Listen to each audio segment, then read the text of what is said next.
error in Fortnite Battle Royale is almost always caused by anti-cheat network or a flagged system IP, not just lag like it says. Here's the real working fixes step by step.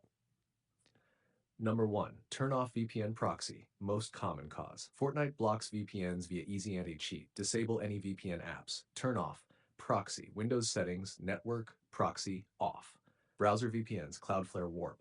Even having it installed can sometimes trigger kicks. Number 2. Test with mobile hotspot, very important. This helps identify if your IP is flagged. Connect your PC to mobile hotspot. Launch Fortnite and join a match. If it works, your home IP is the problem. Fix, restart router, 10-min off, or contact ISP for new IP. Repair easy anti-cheat. Corrupted anti-cheat equals instant kick. Steps: 1. Go to Fortnite install folder. 2. Open easy anti-cheat. 3. Run easyanticheat setup.exe. 4. Click repair. Number 4. Verify game files. Open Epic Games Launcher. Library Fortnite. 3 dots verify. Number 5, clean boot, remove background conflicts. Disable apps like Cheat Engine, even if unused, macros, auto-clickers, RGB software, some get flagged, overlay apps, then restart PC.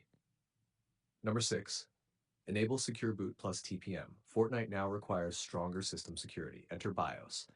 Enable secure boot TPM 2.0.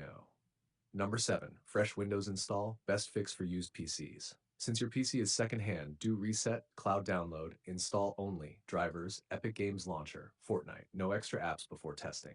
Number 8, check if it's a HWID ban. You likely have a hardware ban if fresh Windows still kicks, new account, same issue, different internet still kick. That means previous owner cheated. If it is a HWID ban, contact Epic Games support. Tell them you bought used PC, replace motherboard, last resort.